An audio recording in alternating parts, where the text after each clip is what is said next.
Disordered eating, particularly binge eating in the Latino community, is rarely talked about.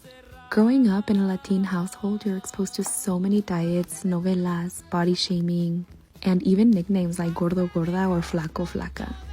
Experiences like these, along with fad diets, can cause one to experience an unhealthy relationship with food. So this January, stop restricting and start adding or substituting. Instead of telling yourself that you can't have it, ask yourself what you can add or substitute with to make it more nourishing and balanced. So instead of giving up frijoles charros because of the high cholesterol, make them plant-based.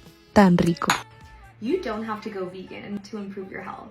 Veganism is a lifestyle choice made to raise awareness for animal cruelty.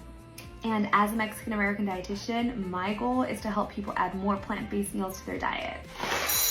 And research shows that eating more plant-based meals can help fight against diabetes, heart disease, and all of these chronic illnesses that the Latin community continues to struggle with. And in order for someone to get benefits from a plant-based diet, it does not have to be 100% perfect, especially if they're not ready for that yet. Big lifestyle changes like that can be very intimidating. And from a dietitian's perspective, you never want to tell someone that it's all or nothing.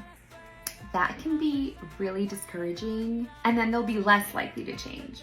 It's better to have someone add more plant-based meals slowly than not at all. And most of the time, they'll start feeling better and they'll see for themselves how easy it is to make the transition. And last but not least, let's remember that most people are not interested in learning the ethics of veganism, but they are interested in improving their health. And what better way than showing them that they can make delicious plant-based versions of their favorite food? Did you know that pozole verde is one of the most nutritious Mexican recipes? It's packed with nutrients from all these vegetables. Lots of tomatillos, chiles poblano, serrano or jalapeno, onions, a big handful of spinach, and cilantro. I don't know about you, but this is my version of a green juice. Lots of people think salads are American foods when they think of healthy eating. But you can make your favorite meals nutritious and balanced by adding lots of vegetables and substituting the meats for plant-based proteins. Aside from all the veggies blended into the broth, we're also going to add more as toppings, like the jackfruit, repollo, and rábanos.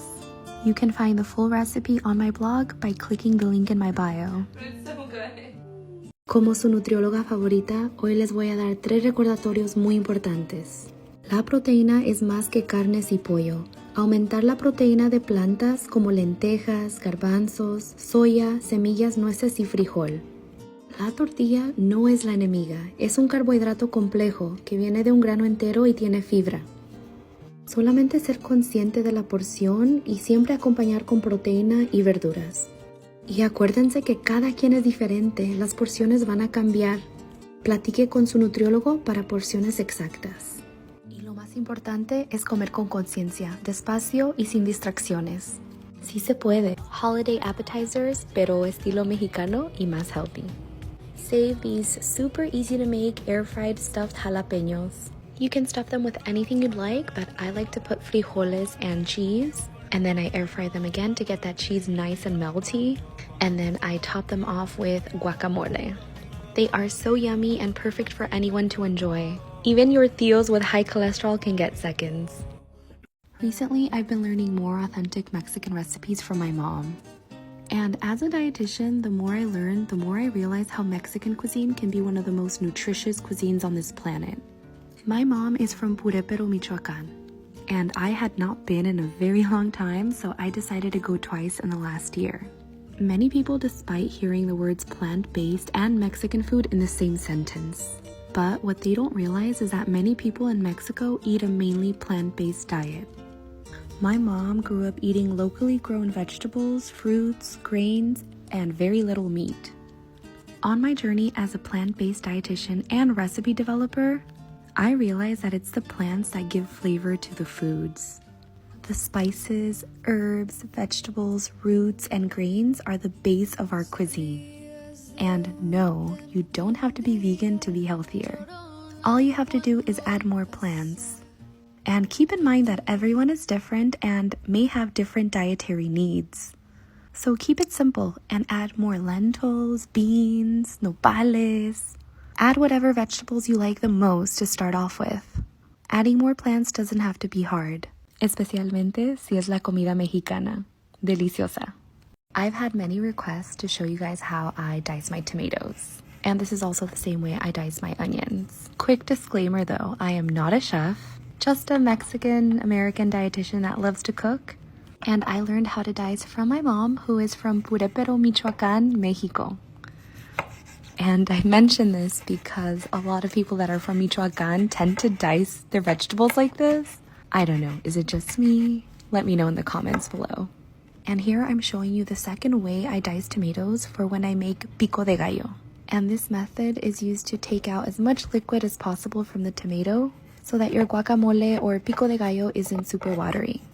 But if you're using these tomatoes to saute, pan fry, or cook, the first method is always the best. Ta-da! Let's talk about fats and cholesterol levels. Did you know that there are healthy fats in foods? Also known as monounsaturated fats. Pecans, nuts, and seeds are high in good fats. A simple way to control your cholesterol levels is to increase good fats while reducing saturated fats. So try to reduce animal products like beef and cheese, and increase your fiber and healthy fats. This salad is just one example, but there is so much. It's getting chilly outside, so let's make one of my childhood favorites. Sopa de fideo, pero balanced because no one should give up their favorite foods. As a Mexican-American dietitian, my job is to help you improve your health by eating the foods that you love the most. So let's get started.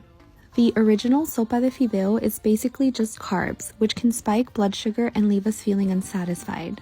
To make it balanced, we just need to add protein, veggies, and a healthy fat. For protein, I decided to add lentils porque I love lentils and they paired really well with this fideo. Y para veggies, I roasted some chiles poblanos and red bell peppers, and oh my goodness, the flavor they added was incredible. Oh, and for some healthy fats, I added my cashew crema because it's super yummy and perfect for any dish that pairs well with sour cream. The recipe for my crema and any other recipe that you're looking for is on my blog, link in my bio. So moral of the story is don't give up your favorite foods, just make them balanced. And the best part is that you can make it your own by adding your favorite protein and veggie. What would you add to this sopita?